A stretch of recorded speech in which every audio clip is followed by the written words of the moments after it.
I joined the True and Living Church in 1996, after I'd left Bruce. And in this church, it all started out to, it made a lot of sense to me at the time. This was a break-off group. It was a Mormon fundamentalist group that believed in polygamy and believed in law of consecration, which is holding all things in common. Had all the doctrines I believed in. It sort of, I could keep believing that I was right even though I left Bruce and it wasn't working out with him. I could somehow believe that maybe this was, what I've been looking for. So I joined that church, and during the time I was there, the church, led by Jim Harmston, underwent a number of changes. They also believed in revelation, of course, and Jim Harmston got revelations all the time, and a lot of them were really kind of wacky at times. And well, one of the revelations that they got was that people could be reincarnated, and that many of us had been reincarnated, and that previously we were important people in the fight for truth, such as apostles and prophets, or wives or daughters of famous biblical people or Book of Mormon people, except there's a lot more men than women in the scriptures, so this kind of works out better for the men. But which was all well and good and exciting and all, but then he declared some people to be biblical prophets, or apostles.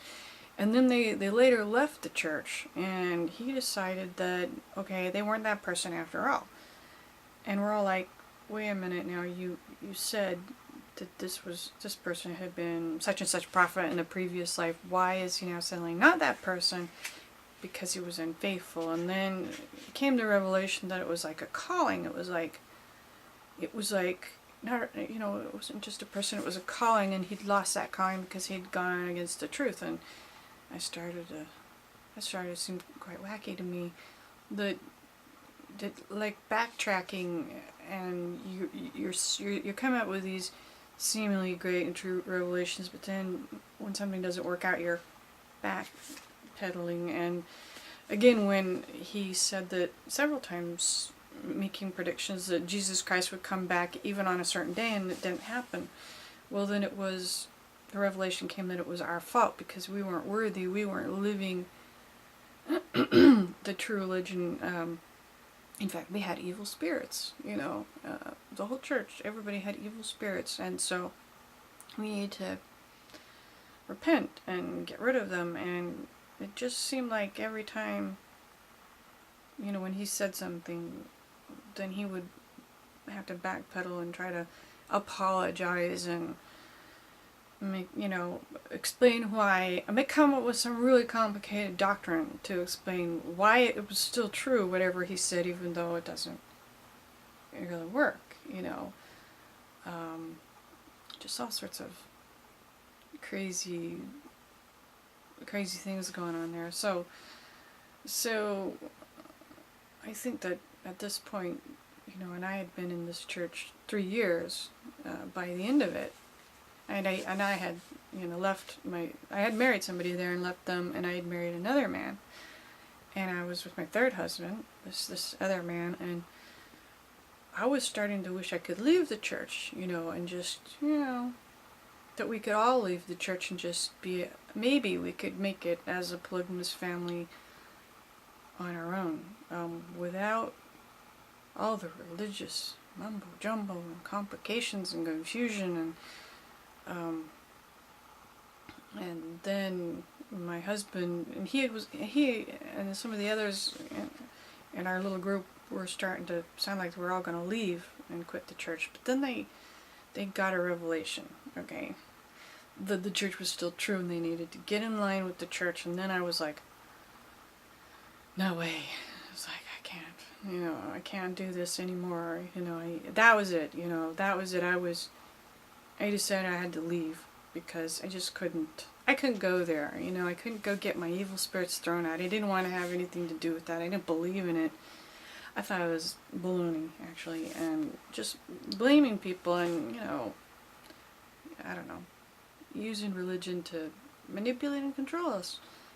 And as I thought about religion at this time, and specifically about the True and Living Church, it seemed to me that I'd just been had, kind of, and that they made all this stuff up, and this revelation was just not true. But the problem is that I went a little farther in my head, because when I started looking at Mormonism, this is all one process of thought, is, Mormonism has a lot of really wacky revelations also, and a lot of these revelations they've actually backtracked on, and they've changed their minds, and they've, this is part of the reason why I thought fundamentalism was better, was because the actual Mormon church, the LDS church, had changed doctrines.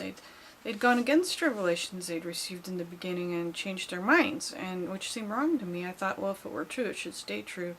You shouldn't be making revelations and then going back on them, just because it's suddenly becoming convenient, or because 50 years later you decide, maybe you didn't want to do that, or because they don't like Brigham Young anymore, so polygamy is not true anymore, or whatever. And so I just started to see a pattern, Mormon prophets or Mormon church leaders that had made up, come up with revelations, and then later, somebody else discounted them because they thought better of it, and it all brought all of the Mormonism into question, and then, if you go back to the Bible, well, the Bible is so full of holes for me. First of all, I never really was taught that it was correctly translated, and anyway, a lot of it's far more unbelievable than the revelations that were given either by Mormon prophets or by fundamentalist polygamist prophets, so not much to hold me there, really. So what am I left with? In the end, I walked away from that church. I walked away from the fundamentalist church, which was probably the best thing I ever did, and I never have regretted it. I have definitely felt a burden lifted there, just giving up that church, and frankly, I haven't really involved myself in Mormonism or in church since then. Church of any kind, they all seem to me to be a way of having power over people and controlling them and telling them what to do. There's no church that seems to exist that doesn't tell you what to do as a person, and I think that I'm tired of that. I'm done with that. And I think that I believe in the goodness of man, and I hope that if there is a higher power out there, they'll be a lot more forgiving than the God of the Old Testament that we hear about, or indeed gods that seem to motivate most, many of the churches on this earth.